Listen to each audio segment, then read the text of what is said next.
Welcome or welcome back to my channel. My name is Ashley and I'm here to talk about books.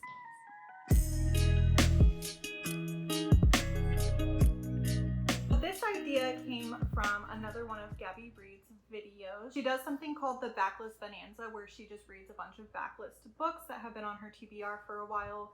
And I actually just recently saw her do one where the spin the wheel picks what she reads, and I thought that was really fun. So I wanted to do that, especially with all of the new books that I've accumulated recently and some of the ones that I've had on my Kindle for a while. So we are going to let the spin the wheel choose my TBR for this week. Okay, so I'm using a spin the wheel on wheelofnames.com, and I've entered in a bunch of the books that I have on my physical TBR and on my Kindle that I've been meaning to read. So let's see what it picks for me. This is so exciting. The anticipation. Okay. The Haar. That's so funny because I actually just read David Sodergren last week. So The Haar, we'll be reading that one. And I'm pretty excited. I have this one on my Kindle. It's on Kindle Unlimited. So yeah, let's get started. So last night I stayed up pretty late because my husband and I watched the new Final Destination movie, Bloodlines, and it was actually pretty good. I liked it a lot. It makes me want to go back and like rewatch the older ones again because I feel like there's some of them that I don't quite remember, and this one I think ties back into the other ones, so I kind of want to watch them. After we got done with our movie, I did stay up even later because I was reading, I think until like 3 a.m.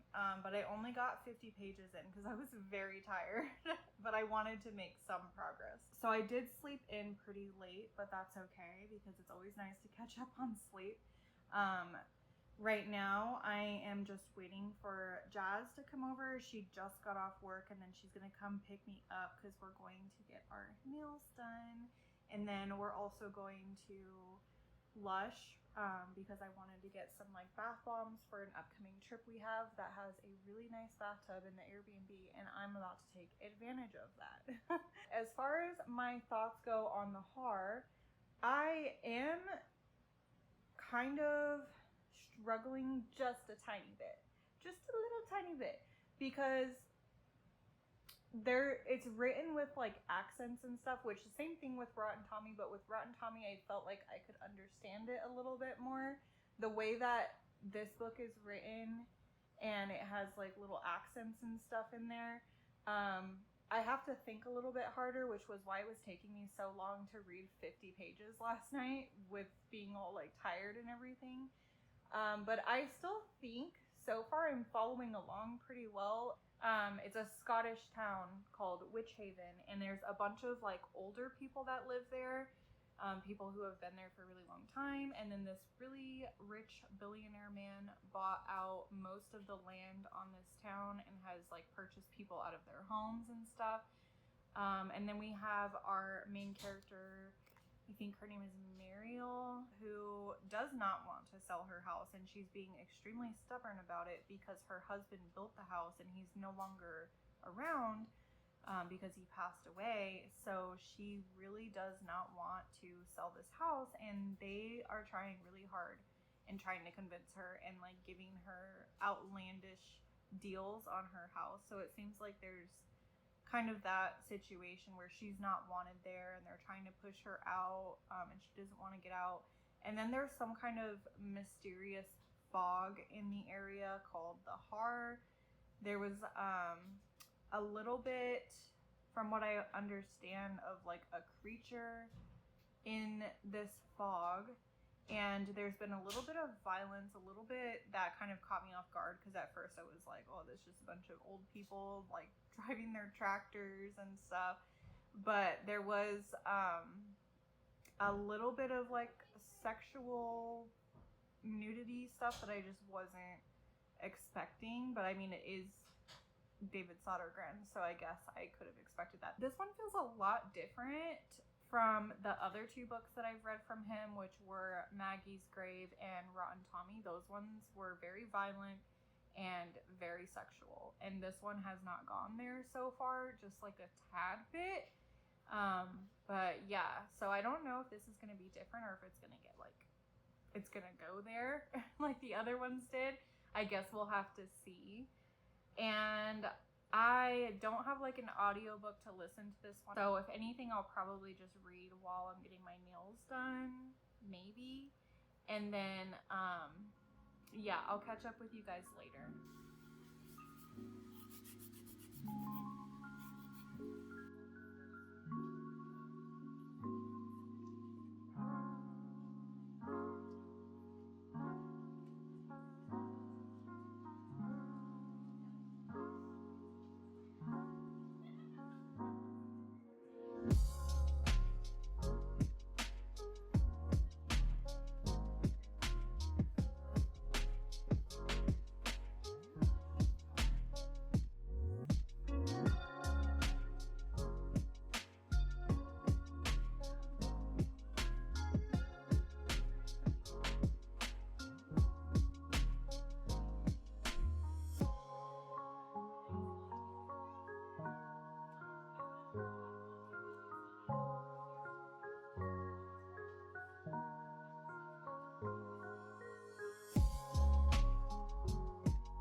So I ended up getting this bath bomb, which I'm so excited for. That one looks so good and it smells really nice. And then this one, which is called Super Milk. And that one seems like it's going to be really moisturizing and it smells great. And then these are the things that Jazz got. She got a facial cleanser, a sugar scrub, a lip scrub, and this is a free sample of the moisturizer that goes with this. Are you done? Ugh. I'm sleepy. I did not update you guys at all yesterday after I got home because I was out pretty late with Jazz, and then I spent the rest of the night reading this book, and it is picking up. Like, the story is getting so good. I got 55% of the way through it, so I'm at 110 pages, and so far I'm really liking it now. It turned in a direction that I was not expecting at all, and I definitely thought that this was going to be like kind of like the movie The Fog, but it's so different. There's a lot of grief in this one, which you guys know I really like that, so that's been pulling me in. But there's this element in here that has like horror, and it's very horrifying, and there's gore and stuff, but then at the same time there's a lot of emotion and feeling, and I'm just kind of here for it. The whole accent thing is not as big of a problem anymore. It just seems like it was a thing in the beginning of the book, like while we're being introduced to the characters and the setting and stuff, but the main character doesn't really talk with as much of an accent as some of like the other characters do. So when there's other people talking to her, and not so much like the rich people that are taking over and doing all this construction and stuff, it's mostly like the old townspeople who were living there, and there's not very many of them left. So there's not a whole lot of like accents to decipher anymore.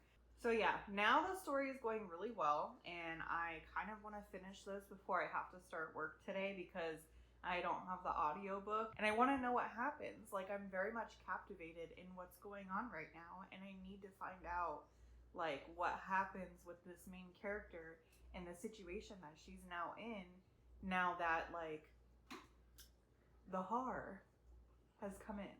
I have 2 hours before I need to clock into work, so I'm gonna try to see if I can finish this book, which I think will be fine. Like, I think I can do it because there's only about 100 pages left, and if it continues with the momentum that it has right now, I can't take my eyes away. Like, the only reason that I stopped reading this last night was because my Kindle was dying, and I was like, I'm just gonna put it on the charger so I can wake up and finish this book.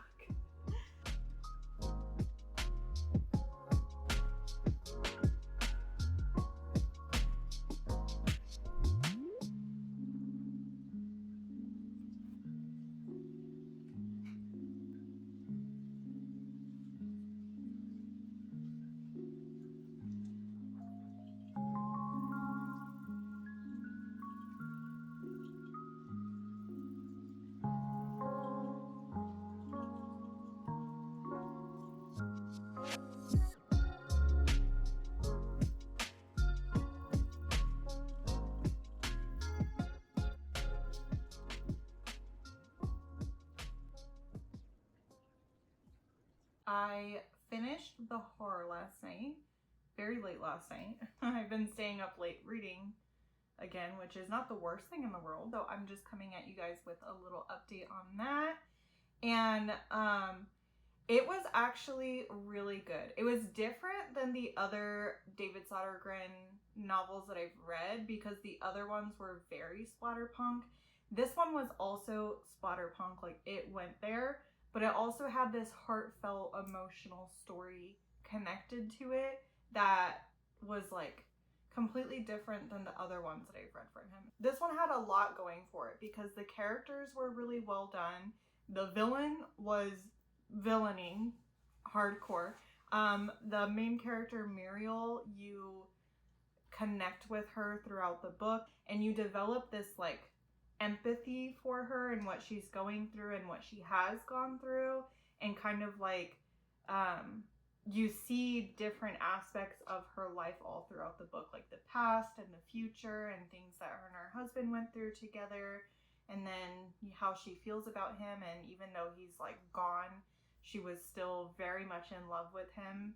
And I just found it to be really heartwarming in that way, but at the same time it was like gory and grotesque, kind of horrifying. So yeah, I really liked this one. I think this one might actually be my favorite David Sodergren so far. I think it, like, I'm pretty sure I've rated all of his books so far 4 stars, but I think this one and Rotten Tommy are like tied for which one would be my favorite. I still really do want to read The Forgotten Island, so that one will be coming up sometime soon. I also was so tempted because I had this one from Kindle Unlimited and I had all of them actually. I've read all of them on Kindle Unlimited, but I was so tempted to buy hard copies of these, and I just kind of want them on my shelf as my collection. When I read The Forgotten Island, I'll make a decision of whether or not I am going to buy these. I gave it 4 stars. I really enjoyed my time with it. It was so different than anything that I've ever read, and so far that seems to be like a common theme with David Sodergren. So yeah, I'm really liking that, and he's definitely an author that I'm gravitating towards a lot right now. Even though his writing is very splatterpunk and like there's a lot of blood and gore and like the deaths are crazy, he still has like a really good storyline and like character building. So that's what I really like about him, because he's different than a lot of the other like extreme horror or splatterpunk authors that I've seen. Since we are done with the horror, it is time to choose our next book, and I'm so excited. I'm actually really liking this whole spin the wheel aspect because I put books on here that I'm interested in reading right now, but the spin the wheel is what chooses them for me. So yeah, it's like I don't have control over what I'm reading. This does, and I think that's really fun. But let's go ahead and spin.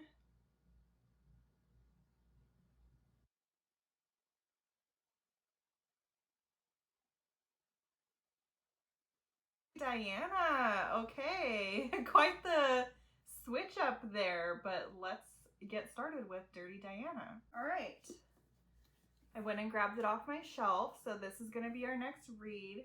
I do start work in like 45 minutes, so I'll get started on this one right now and see how far we can get into it, but I'm excited.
I've gotten to page 63 in Dirty Diana, which is chapter 7.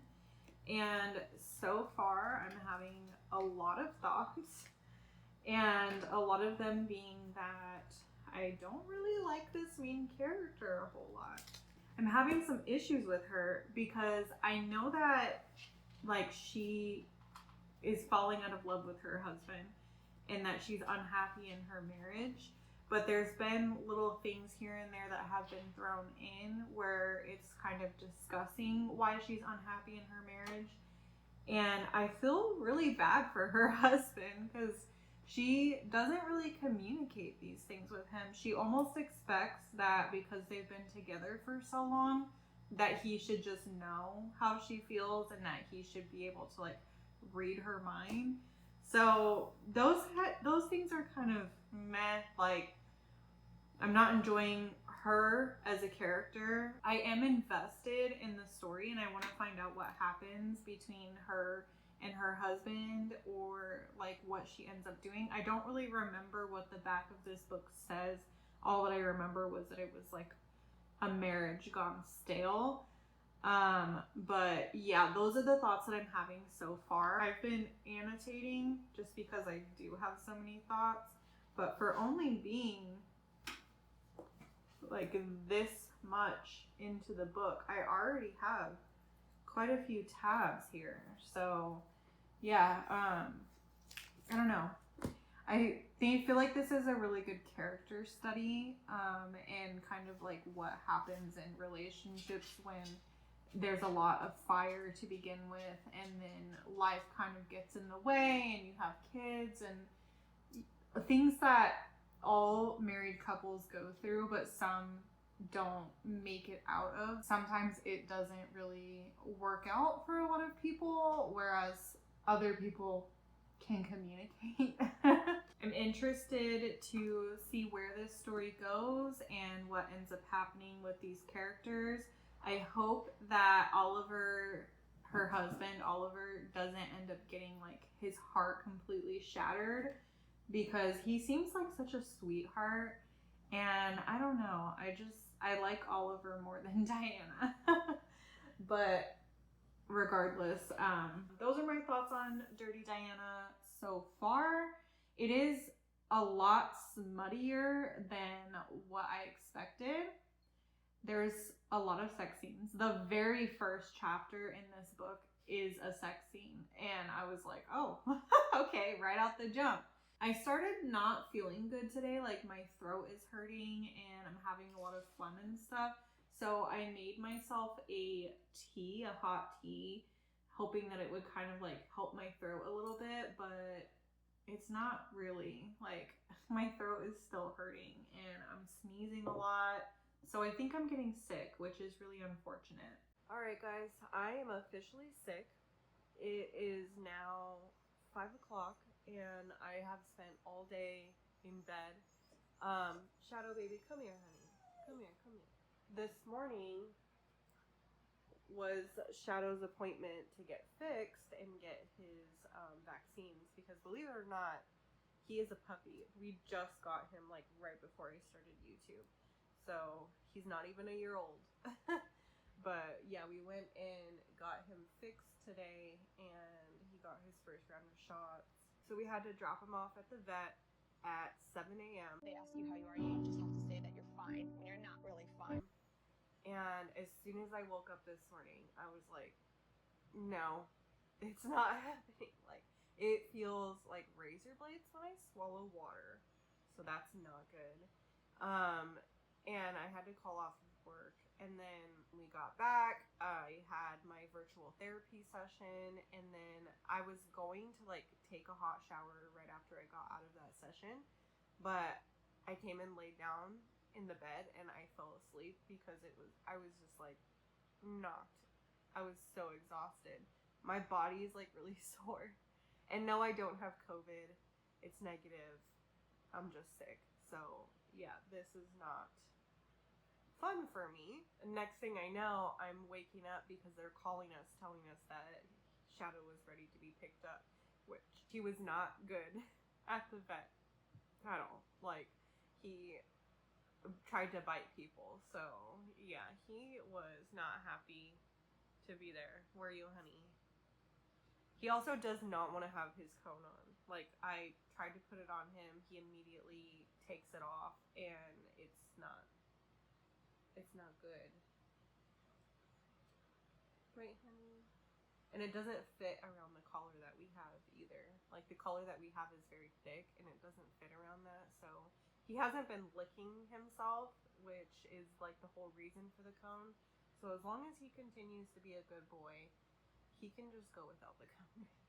And then when we got home with him, I took a hot shower, which I'm already feeling better now, a little bit. It's not great, but at least I'm not like feeling like my head is gonna explode, you know? My husband is at the store right now. He's getting me some tea, like chamomile tea, because I don't really want green tea and I don't want fruity tea, and that's like all I have here.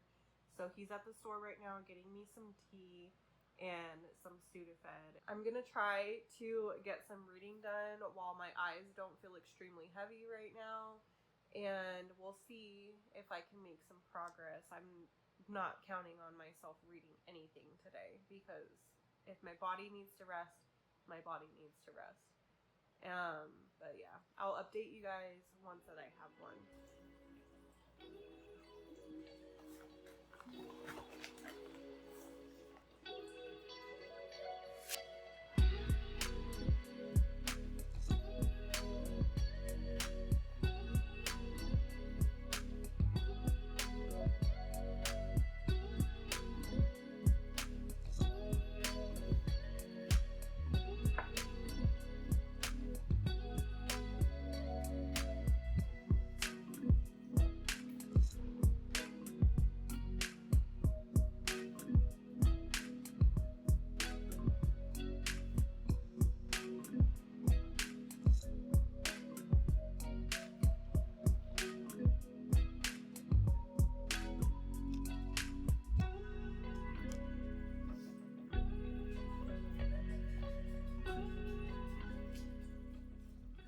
It's Thursday. I am still sick, but I'm doing a little bit better than I was yesterday. I've just been surviving off of hot showers, hot tea, which I needed to make the biggest one I could possibly make. So I have my Nightmare Before Christmas mug. But yeah, so hot tea, hot showers, that's been my lifeline these past couple of days. Shadow's doing really good. He really hasn't had to wear his cone, because for the most part, he's not licking or anything. He is still on like his meds and stuff. They gave him pain medication and sedatives. They sent us home with some. We paid extra. So he is mellowed out. He's chilling. We're trying to get things healed, and he's doing good so far. We haven't had any issues with like vomiting or sickness or anything like that, thank goodness. He is still a puppy, even though he's freaking huge. So yeah, puppies tend to bounce back quick. And when you get your animals fixed younger, like the younger that they are, the easier it is on them. So he's doing good.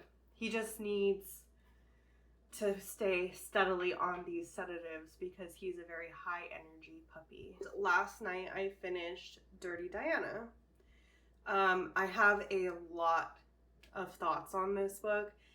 I tabbed so much in it and I made a lot of notes because the way that this is written is very engaging, and I feel like I was super connected with the characters and I wanted to know what happened with them and what was going to result of everything that transpired. I will have a spoilery section for this one that I'll have like a banner on the screen and a time code so that you can jump ahead if you don't want to hear spoilers. But for now, I'll just say that I rated this book 4 stars, and I found out that this is actually the first one of a trilogy. The third one's not out yet. It's on pre-order right now, but the second one is out, and I'm very, very irritated because apparently this book does not come in a hardcover. The only reason why I have a hardcover for it is because I bought it on Pango Books and it was a Book of the Month edition.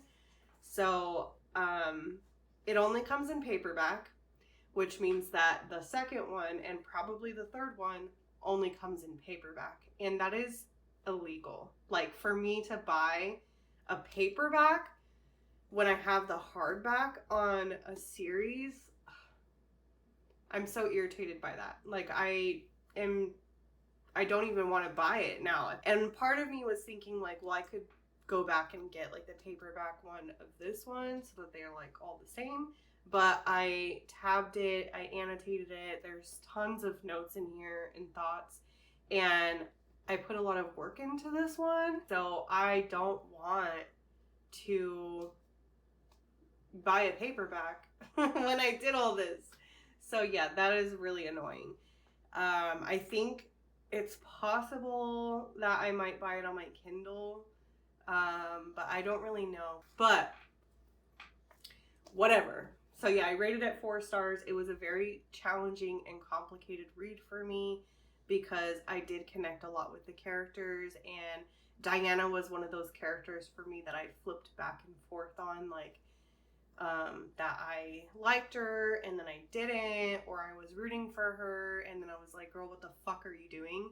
So yeah, there was a lot of complicated feelings in this book, but I can't say that I did not have a good time. Also, if you're interested in reading this book, you do need to be aware going into it that there are a ton of on-page spicy scenes, like a ton. So if you don't like reading smut and it's something that you can't stand, like, this probably is not the book for you. It's not like I would classify this as like a smutty romance or something. I would say it's more of like a contemporary, but sex and things having to do with like your body and getting to know yourself and what your needs are is a huge part of this book. So there is a lot of spicy scenes, and you just got to be aware of that going in. If you don't like that, don't read this. So now I want to get into spoilers. If you don't want to hear spoilers, here's your warning. Go ahead and hop off the video, or if you would like to skip ahead, I'll put a timestamp here on the screen so that you can skip ahead. I'll also put a spoiler banner on the screen so that you'll know if you're just like tapping through when I'm no longer talking about spoilers. Give everybody a minute to jump off. Let me give you guys some time. Okay, commencing spoilers. The reason that I struggled with Diana as a character is because I felt like her communication skills are trash. Like, she wanted Oliver to be somebody that he wasn't being in the moment, and to be more sexually open and to like explore things, but she would not communicate that with him. And there were parts, you know, like the part where they're in the hotel and like she has a sex toy or whatever, and she's like, oh, we're gonna try this, and Oliver kind of pushed back on it. I understand a little bit, like, okay, maybe you know, she isn't as openly communicative about what she needs because he reacts this way. But really what that comes down to is, like, you guys haven't talked about it enough. So they just needed to, like, talk about what it is that they're comfortable with. So there were parts of it that irritated me because she didn't even really try, for the most part, to communicate with him about what it is that she was thinking, how she felt her relationship was lacking. Most of it she did not want to talk to him about whatsoever until it became way too late. And I just felt really bad for Oliver for most of the book, because I felt like he was trying, you know, he was like trying the best way that he knows how without overstepping her boundaries, but he doesn't really know what her boundaries are, so how is he supposed to know what overstepping is? But at some point I was like, okay, she just doesn't really love him anymore, apparently. Like, she doesn't want to be with him. And then we get the parts where it jumps back and we see her and Jasper together, and they didn't even really have to talk about what they needed either. They just kind of connected on that level, and that's great. That happens with some people, but that's not always the case. And I feel like if you really love and care about somebody, then it is your job to communicate, and it is your job to say, like, hey, this isn't quite working for me. These are the areas of our relationship that I'm unhappy. And because she didn't have to do that with Jasper, I feel like she was kind of expecting that out of Oliver, and it really wasn't fair to him. And then the way that things ended with Jasper, it was like they had one conversation about moving, and she went and quit her job. She like put in her notice with her apartment, and Jasper's reaction was like, whoa, like, I eventually think that would be a good idea. And then she took that as a breakup and like as them splitting up, and that he didn't want to be with her anymore or whatever it was. And I just found her reaction to that to be like very dramatic, and like, of course she's not over this man. They had no closure, and they had one conversation about moving, and this girl was just ready to uproot her life and do it.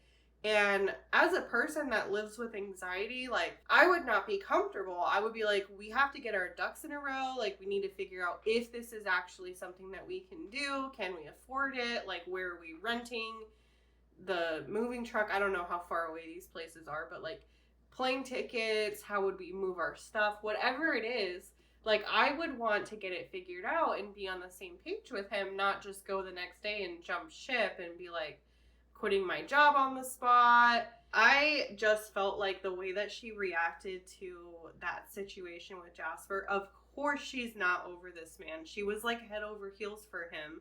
And then at the first sign of him giving pushback, she up and left. Like, I felt like that was just really dramatic, and she didn't have to react that way. I know that some people may be like that.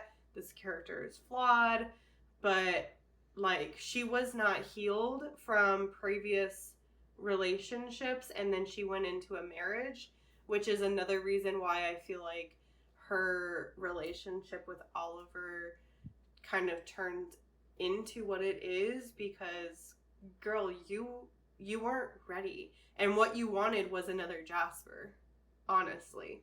So yeah, those are my feelings on that. And then the whole like marriage counseling thing, like, they tried to make things work, right? Like, they tried to go to marriage counseling and stuff. She didn't even want to be like honest and upfront with the marriage counselor. And like, that's exactly how you waste your money in therapy, is by not being open and honest and saying like, these are the things that I did that were wrong. this is how I feel. She didn't want to do any of that. She wanted to essentially go in there and for the therapist to be like, she's right, you're wrong, you need to get your shit together, and that's not what's gonna happen. You need to be more realistic. So yeah, I think by the end of this book, I did end up liking Diana. I felt like she learned a lot as a person and all of the shit that they went through. I also will say I'm not 100% Oliver. Like, I feel bad for the guy. His character, like, I had a soft spot for him because he truly just didn't know. And I felt like he was blindsided by a lot of things. But he is not a perfect character. This man, for him to be on a break with his wife, like, they're not even officially divorced. Like, none of that has happened yet. They're on a break. Sure, if the deal is that you can, like, see other people, whatever. But for him to see Riley or whatever her name was, that irritated me so much. Like, dude, pick somebody else. Pick somebody that Diana doesn't know, that she didn't, like, bring into your home or whatever. Even though when her character was introduced, I automatically, she gave me the ick and I didn't like her. But to see him sleeping with Riley or whatever it is that they were doing, like, that's not the person. Don't, like, have some respect. So yeah, Oliver's not the best. But for the most part, I did feel bad for him, and I feel like Diana did grow a lot by the end of the book. So that's the whole reason why I'm interested in picking up the second book. And with the way that it ended, seeing, like, what that second book is about, I kind of am just excited to go on that journey. And maybe I will see Diana in a different light. So yeah. 4 stars. I liked it. But before I start work today, I do want to spin because I think I want to fit one more book into this vlog. So far, we've had quite the mix. We had a splatterpunk, and then we had, like, this contemporary, I don't know what you would classify that as, like, romancy, smutty, contemporary book. I don't know. But yeah, so we'll see what my I guess this is kind of my fault because I just put stuff on here that was, like, all over the place, but we'll see what is on the TBR for our third book for this vlog. This is so fun. It's like my TBR jar, and I think that's why I have so much fun with it. The Other Misses, my library book. Okay, let's get this one done. So it seems like, I don't know what the premise is of this one, but I am loving Mary Kubica right now. So I just picked it up because it had her name on it. So this will be our next read. I do have to start work in 20 minutes. So I'll get started on it and see how I feel about it. I'll probably read on my break today. And wish me luck that I can get over this freaking sickness today because I am over it. I'm over it already.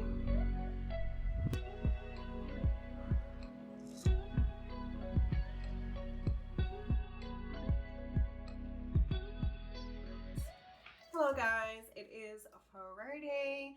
I've been working all day. Right now I'm on my lunch break, so I thought I would just give a little vlog update. I do have an update for you guys on The Other Misses by Mary Kubica. But first, before we get into this, I also have some book mail to open with you guys. So I did end up purchasing this book.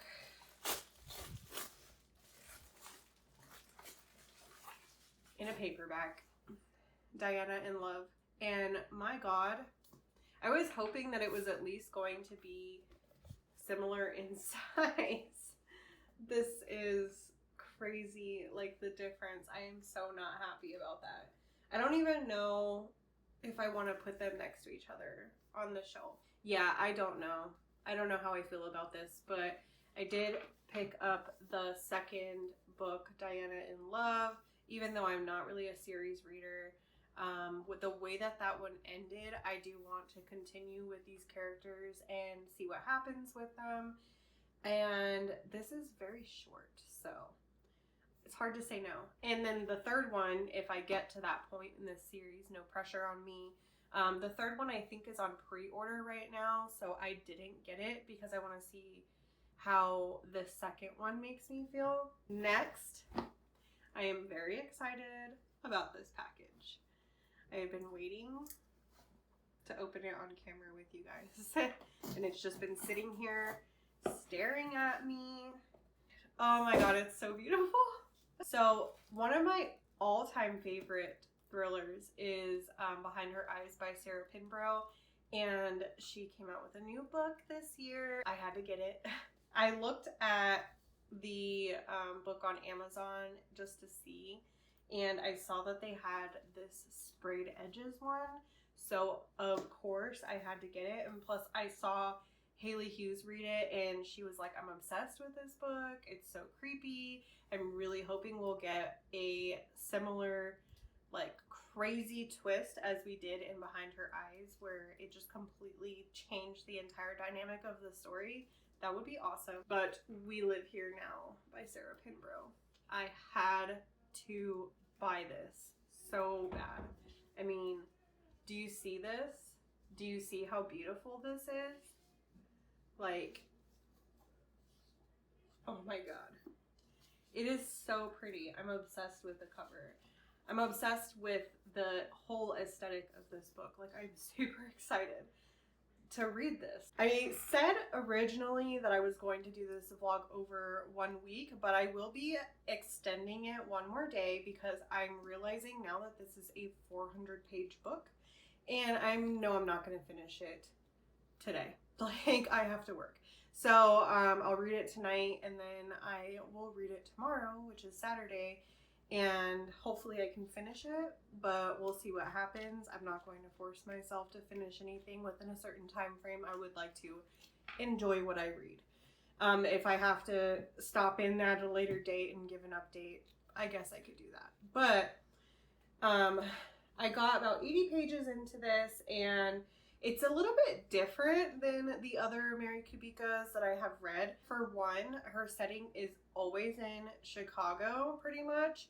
And the couple in this story, Sadie and Will, they are from Chicago, but Will had I think it was like his sister or something. She took her life, and she had a estate in this on this island that's off of Maine, and she also has a 16-year-old daughter, and so she left in her will the house and her daughter and everything to Will to take care of. So Sadie and Will are moving from Chicago, so it's surrounded by water. There's like a ferry that goes in and out, and after a certain period of time, anybody who's on the island has to stay the night because the ferry's not coming back until the next day.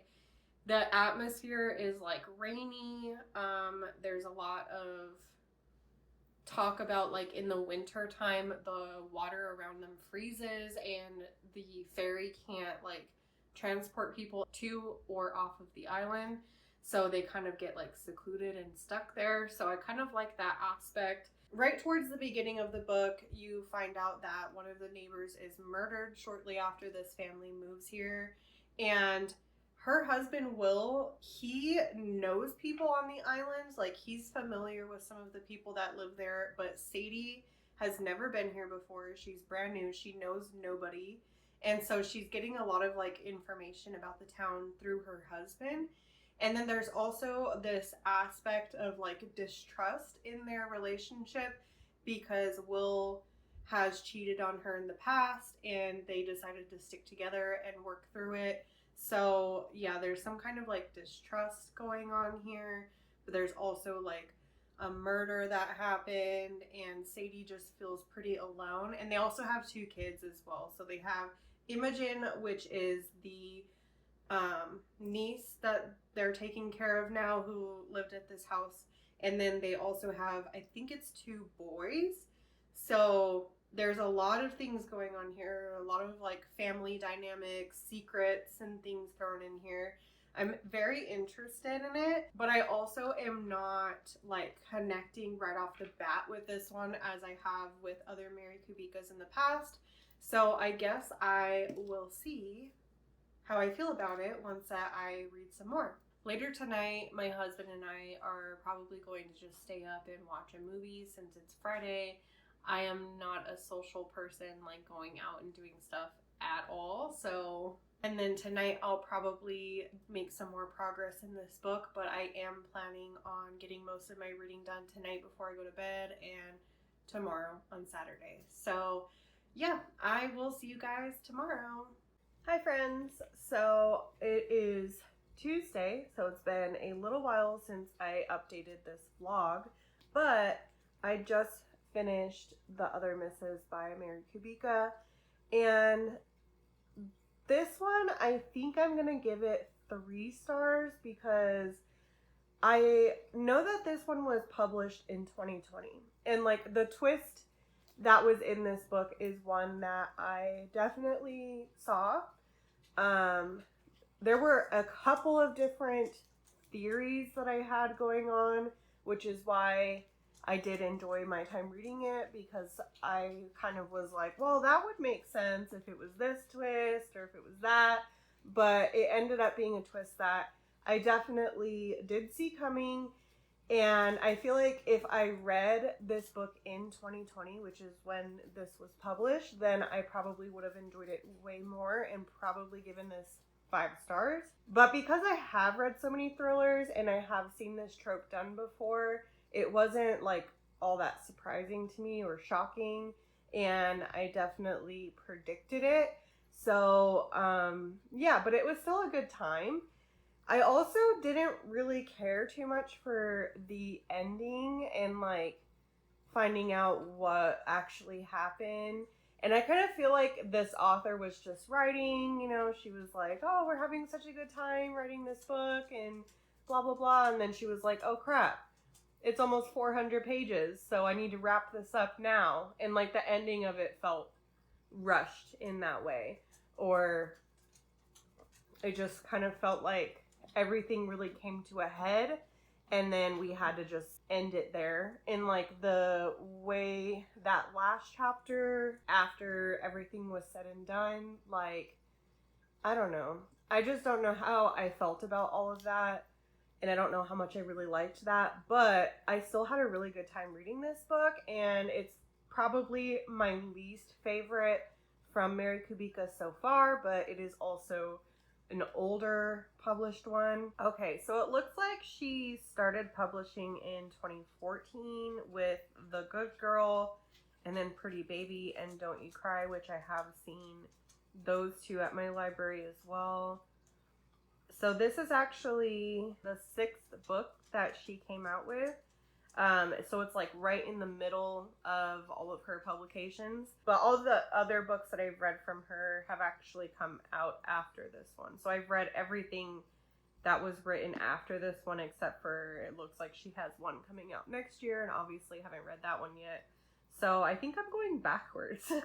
It wasn't my favorite, but I also did have a really good time with it, and I do enjoy this author a lot and still want to continue picking up her books. Those are my thoughts on The Other Misses by Mary Kubica. So that is all from this video for me. And of course, this was so much fun. This has actually been one of my favorite ways to pick my TBR so far, but I do have some other fun ideas coming up as well. So of course, stay tuned for that. If you guys like this video, please don't forget to like it, subscribe if you haven't already, and maybe even ring the bell if you would like to be notified when I upload. But until next time, I will see you guys later. Bye!